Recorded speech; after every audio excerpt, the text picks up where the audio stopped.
Good evening and welcome to an extra edition of Mark's Inspiration. Glad you could join me here today. As always, hit that like button and subscribe. Check me out on Rumble at Mark's Inspiration. Follow me there. Okay, I'm going to talk about Tate. Everybody's talking about Tate. I was kind of holding back from that because I don't want to wear out something that really no one knows what's going on. But will he get out of jail? Who really knows? Nobody really knows. But I'll tell you what I know from experience. My experience with the system in a similar situation is, and especially he's got two judges that are women. How do you beat a charge? Well, he's not charged yet as far as I know.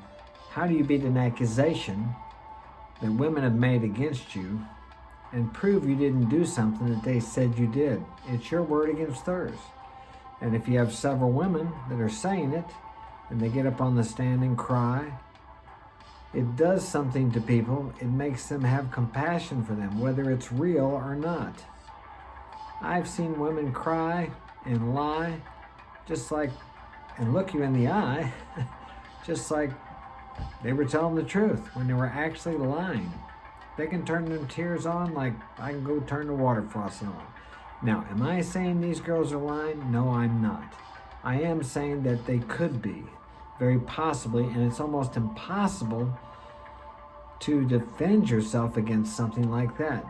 When it comes down to a woman's word against yours in court, if you don't have some concrete proof to, what's the word? I can't think of the word, to deny it irrefutably or immutably, I'm not quite sure, but something that really just lays it out there that they're lying and it's not true, there's a good chance that you're going to get convicted. And of course, with the media behind it and the pressure on the judges to make him out to be the bad guy they've said he is,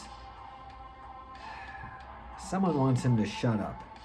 Okay, whether he's done something and they're using that, and let's say hypothetically he has done what they've accused him of.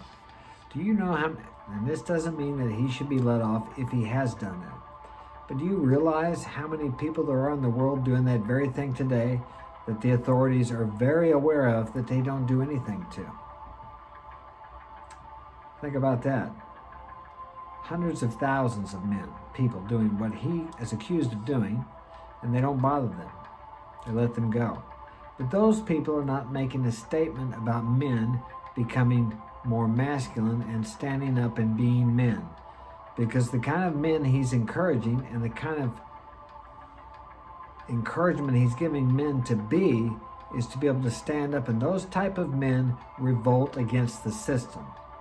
Now that's something to think about, regardless of whether you believe he's innocent or fault, the message. Now I know the media puts a message out there that, oh, he says it's okay to, abuse women, it's okay to do this, it's okay to do that. But all those are taken out of context. If you look at the whole context of the conversation, it's a whole different message.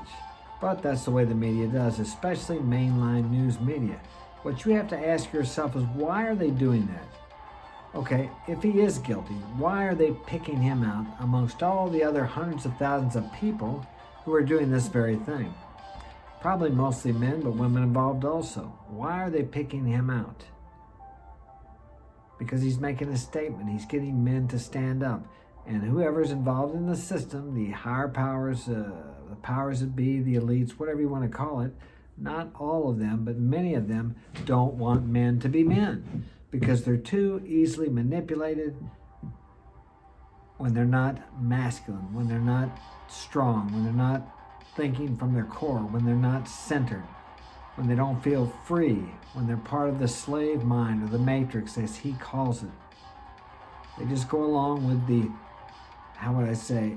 they're obedient and they comply.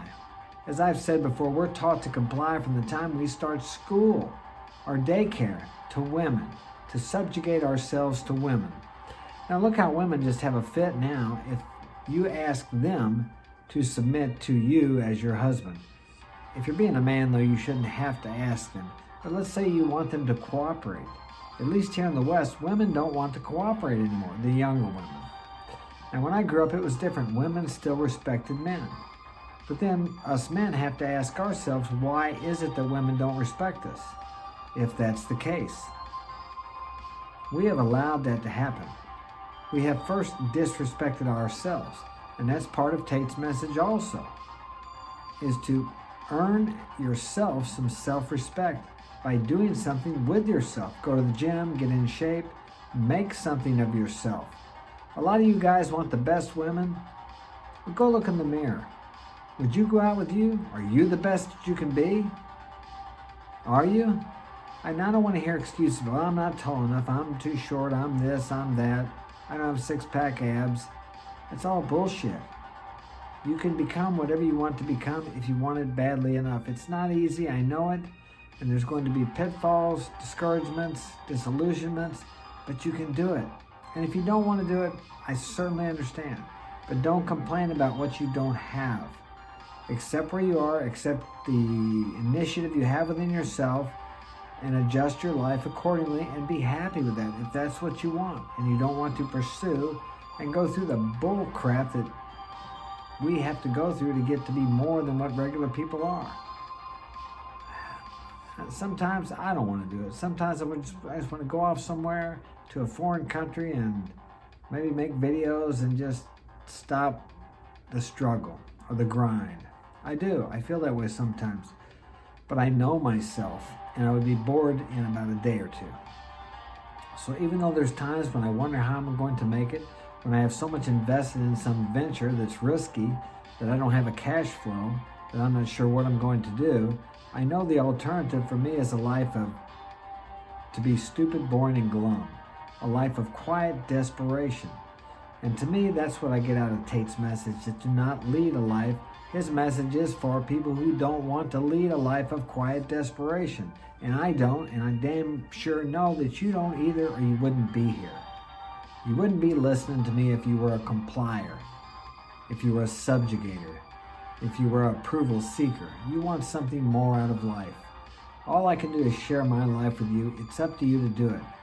If you have any questions or comments, put them in the comment section and I'll get to it and I'll help you out best I can. Send me an email with your situation, your problem, and I'll put it on live on the video here and we'll go through it and see if I can help you.